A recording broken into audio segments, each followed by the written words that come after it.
नमस्कार दोस्तों, स्वागत है आपका हमारे YouTube चैनल पर।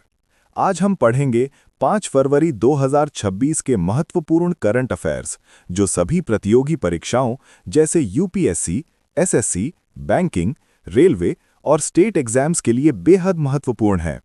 तो चलिए शुरू करते हैं। पहला प्रश्न, किस राज्य की विधानसभा ने केंद्र सरकार के विकसित भारत गारंटी फॉर रोजगार एवं आजीविका मिशन ग्रामीण अधिनियम 2025 के विरोध में प्रस्ताव पारित किया? इसके ऑप्शंस हैं ए तमिलनाडु, बी कर्नाटक, सी केरल, डी तेलंगाना। सही उत्तर है बी कर्नाटक। व्याख्या: कर्नाटक विधानसभा ने वीबी ग्राम जी अधिनियम 2025 के विरोध में प्रस्ताव पारित किया। राज्य सरकार का मानना है कि ये कानून राज्यों के अधिकार क्षेत्र में हस्तक्षेप कर सकता है। अगला प्रश्न, डीआरडीओ ने हाल ही में ओडिशा के चांदीपुर से किस मिसाइल प्रणोदन तकनीक का सफल परीक्षण किया? इसके ऑप्शंस हैं A cryogenic engine, B solid fuel ducted ramjet, C scramjet engine, D turbojet engine. सही उत्तर है B solid fuel ducted ramjet. व्याख्या: एसएफडीआर तकनीक लंबी दूरी की मिसाइलों को अधिक गति और मारक क्षमता प्रदान करती है। ये भारत की रक्षा क्षमता को मजबूत करने की दिशा में एक महत्वपूर्ण कदम है। दूसरा प्रश्न, हाल ही में निधन हुए ह्यू गैंट्जर किस क्षेत्र के प्रसिद्ध व्यक्तित्व थे? इसके ऑप्शंस हैं ए फिल्म निर्देशक, बी वैज्ञानिक, सी यात्रा वृत्तांत लेखक, डी क्रिकेट खिलाड़ी। सही उत्तर है सी यात्रा वृत्तांत लेखक। व्याख्या: ह्यू गैंट्जर एक प्रसिद्ध ट्रैवल राइटर थे और उन्हें पर्यटन लेखन के क्षेत्र में योगदान के लिए पद्मश्री पुरस्कार से सम्मानित किया गया था। तीसरा प्रश्न, मणिपुर की पहली महिला उप मुख्यमंत्री के रूप में किसे नियुक्त किया गया है? इसके ऑप्शंस हैं ए शर्मिला देवी, बी नेमचा किपगेन, सी सरोजनी हेमाम, डी अंजलि देवी। सही उत्तर है बी नेमचा किपगेन। व्याख्या: नेमचा किपगेन मणिपुर की पहली महिला उप मुख्यमंत्री बनी, जो राज्य की राजनीति में महिलाओं की बढ़ती भागीदारी का संकेत है। चौथा प्रश्न, एम्स नई दिल्ली ने हाल ही में टेली रोबोटिक अल्ट्रासाउंड सिस्टम विकसित करने के लिए किस संस्थान के साथ सहयोग किया? इसके ऑप्शंस हैं A IIT Bombay, B IIT Madras, C IIT Delhi, D IISc Bengaluru.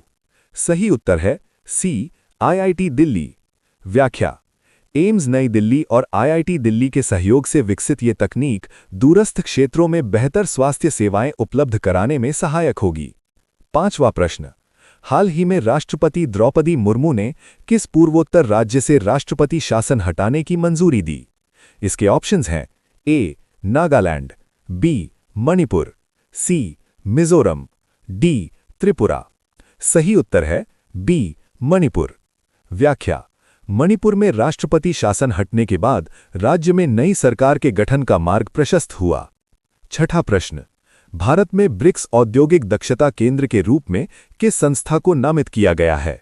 इसके ऑप्शंस हैं ए नीति आयोग, बी राष्ट्रीय उत्पादकता परिषद, सी भारतीय उद्योग परिसंघ, डी भारतीय रिजर्व बैंक। सही उत्तर है बी राष्ट्रीय उत्पादकता परिषद। व्याख्या: एनपीसी को बीसीआईसी के रूप में नामित करने से भारत को औद्योगिक शला और उत्पादकता बढ़ाने में वैश्विक सहयोग मिलेगा। सातवां प्रश्न, भगवान बुद्ध के देवनी मोरी अवशेषों को अंतर्राष्ट्रीय प्रदर्शनी के लिए किस देश भेजा गया है?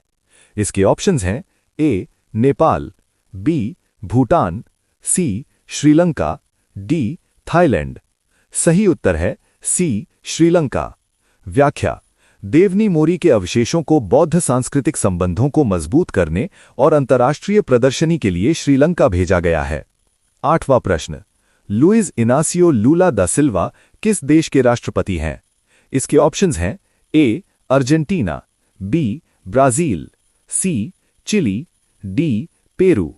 सही उत्तर है बी ब्राजील।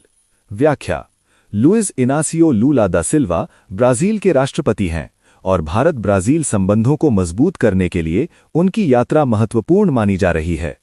9वां प्रश्न, भारत और किस देश के बीच संयुक्त सैन्य अभ्यास खंजर का 13वां संस्करण शुरू हुआ है? इसके ऑप्शंस हैं ए कजाकिस्तान, बी उज़्बेकिस्तान, सी किर्गिज़िस्तान, डी तजिकिस्तान। सही उत्तर है सी किर्गिज़िस्तान। व्याख्या: खंजर अभ्यास भारत और किर्गिज़िस्तान के बीच सैन्य सहयोग और आतंकवाद रोधी क्षमता को बढ़ाने के उद्देश्य से आयोजित किया जाता है। 10वां प्रश्न: केंद्रीय बजट में सरकार ने कितने पुरातात्विक स्थलों को जीवंत सांस्कृतिक स्थलों के रूप में विकसित करने का प्रस्ताव रखा है? इसके ऑप्शंस हैं ए 10, बी 12, सी 15, डी 20। सही उत्तर है सी 15। व्याख्या: सरकार ने पर्यटन को बढ़ावा देने और सांस्कृतिक विरासत के संरक्षण के लिए 15 पुरातात्विक स्थलों को विकसित करने की योजना बनाई है। 11वां प्रश्न: मणिपुर में राष्ट्रपति शासन हटने के बाद 4 फरवरी 2026 को किसने नए मुख्यमंत्री के रूप में शपथ ली? इसके ऑप्शंस हैं A N Biren Singh, B O Ibobi Singh, C Yumnam Khemchand Singh, D Thongam Biswajit Singh. सही उत्तर है सी युमनाम खेमचंद सिंह। व्याख्या: राष्ट्रपति शासन हटने के बाद युमनाम खेमचंद सिंह ने मणिपुर के मुख्यमंत्री के रूप में शपथ ली और राज्य में नई सरकार का गठन हुआ। 12वां प्रश्न: हाल ही में किस राज्य सरकार ने पिल्लू एआई नामक voice based accounting app launch किया है? इसके ऑप्शंस हैं ए कर्नाटक, बी तमिलनाडु, सी आंध्र प्रदेश, डी महाराष्ट्र। सही उत्तर है सी आंध्र प्रदेश। व्याख्या: पिल्लू एआई ऐप का उद्देश्य छोटे व्यवसायों और व्यापारियों को आसान वॉइस आधारित लेखा सुविधा प्रदान करना है। 13वां प्रश्न: भारतीय वनस्पति सर्वेक्षण यानी बीएसआई ने डिक्लिप्टेरा पाखालिका नामक पुष्पीय पौधे की प्रजाति किस राज्य में खोजी है? इसके ऑप्शंस हैं ए ओडिशा, बी तेलंगाना, सी छत्तीसगढ़, डी झारखंड। सही उत्तर है बी तेलंगाना। व्याख्या: ये नई प्रजाति तेलंगाना में खोजी गई जो भारत की समृद्ध जैव विविधता को दर्शाती है। 14वां प्रश्न: हाल ही में चर्चा में रहा धौलपुर करौली टाइगर रिजर्व किस राज्य में स्थित है? इसके ऑप्शंस हैं ए मध्य प्रदेश, बी गुजरात, सी राजस्थान, डी उत्तर प्रदेश। सही उत्तर है सी राजस्थान। व्याख्या: धौलपुर करौली टाइगर रिजर्व राजस्थान में स्थित है और बाघ संरक्षण के लिए एक महत्वपूर्ण क्षेत्र माना जाता है।